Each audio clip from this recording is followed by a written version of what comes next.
content moderation. That's what I do. What you can or can't see, what you can or can't post. It's all determined by Instagram's rules enacted by AI and people like me.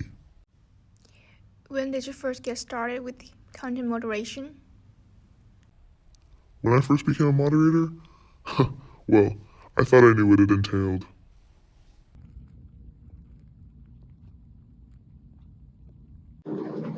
Hey, how are you doing? Good, how are you? Good. So we're going to follow me just this way, and we're going to watch your content moderation training video. Here, follow me just this way, and you can have a seat right there where that. You can have a seat right here, and whenever you're ready, just press play. Great, thank you. Hi, welcome to your first training session. In this session, we will cover the content moderation process at Meta. At Meta, we're committed to giving people a voice and keeping them safe.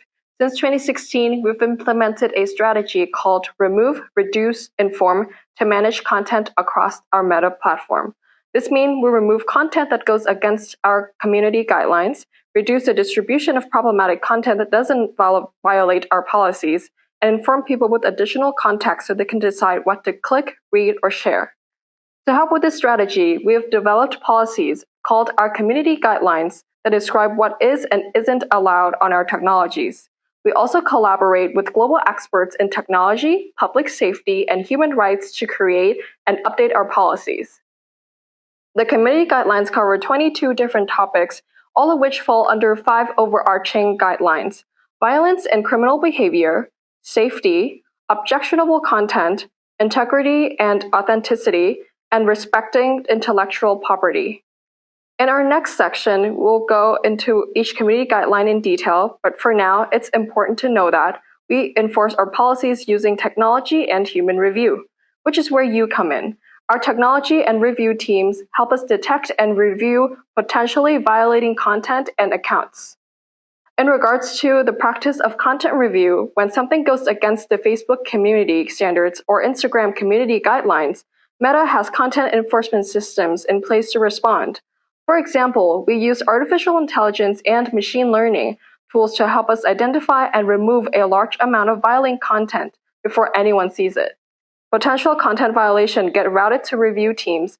Sometimes this review means simply looking at a post to determine whether it goes against our policies, such as an image containing adult nudity, in instances where our technology didn't detect it at first. In other cases, context is key. For example, our technology might be unsure whether a post is containing bullying, a policy area that requires extra context and nuance because it reflects the nature of personal relationships. In this case, we'll send the post to review teams that have the right subject matter and language expertise to further review. If necessary, they can also escalate it to subject matter experts on the global operations or content policy teams. When necessary, we also provide reviewers additional information from the reported content. For example, words that are historically used as racial slurs might be used as hate speech by one person, but can be used as a form of self-empowerment when shared by another person in a different context. Meta's review team consists of thousands of full-time employees who review content as part of a larger set of responsibilities, as well as content reviewers employed by our partners.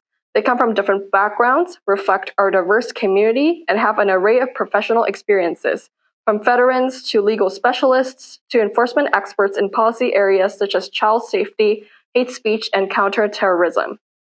We partner with companies that employ over 15,000 reviewers who help in doing the job of reducing harm. Our review teams are global and review content 24/7. We have over 20 sites around the world where teams can review content in over 50 languages. Review teams must have language proficiency and cultural competency to do their job well. Once again, we at Meta would like to officially welcome you to the team at Instagram. We hope that through this session, you have a better understanding of the content moderation process. Should you have any question, please reach out to your supervisor. We want to ensure that you feel comfortable and have a good knowledge of how the process works before you begin your more practical training. We look forward to working with you and achieving great things. Thank you.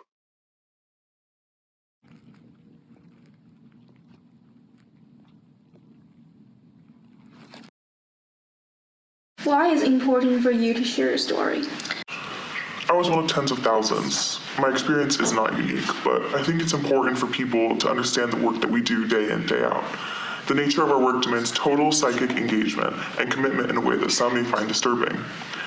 When people first flocked to Instagram, they were being sold this notion that they could blast their thoughts around the world in a sort of unfettered way, when, in reality, there were buildings all around the world filled with people, like me, making really important decisions about whether or not that self-expression was appropriate while referring to the guidelines. What did an average day look like for you? What I did was considered an entry-level job, which meant that I, along with a lot of other young people, were doing it, but not exclusively, as I had some older coworkers too. I'm college educated, but I had a relatively low wage when I began working in content moderation.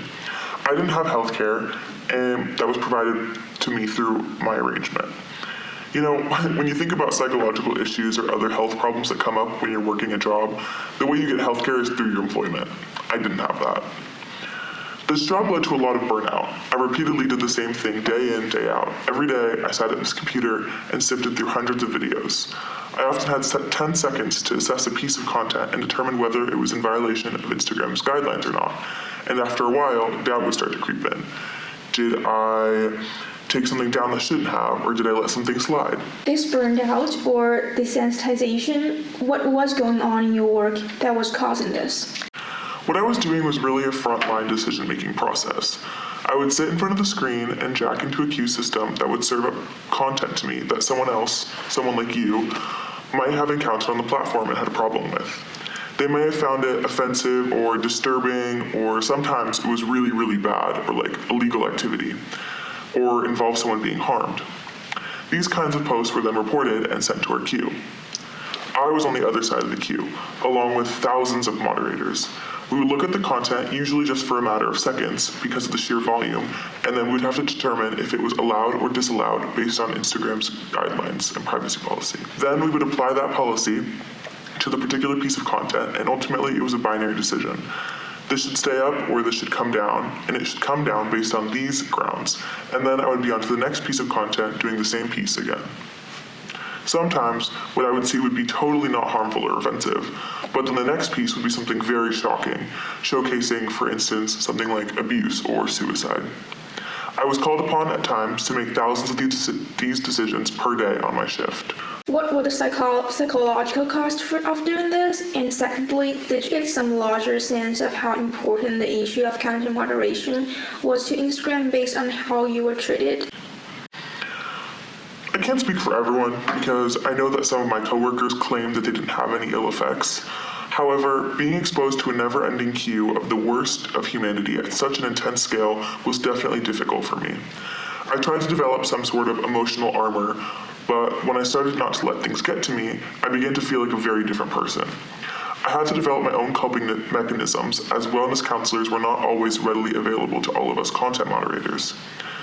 As per the second part of your question, yes. However, on one hand, anyone who was engaged with the practice of content moderation at the company knew how important it was, as it was one of the few sorts of gatekeeping mechanisms that could truly be relied upon. But on the other hand, new contractors were constantly being brought in, which we were aware of, and we felt pretty disposable in most cases because of that. What do you think can be done to make the lives of those who work in content moderation better, given that this job needs to be done? Well, I think that all these major platforms, including Instagram, need to start with better pay and better mental health support. And I think I can speak for all the moderators when I say this, we want to feel respected and valued.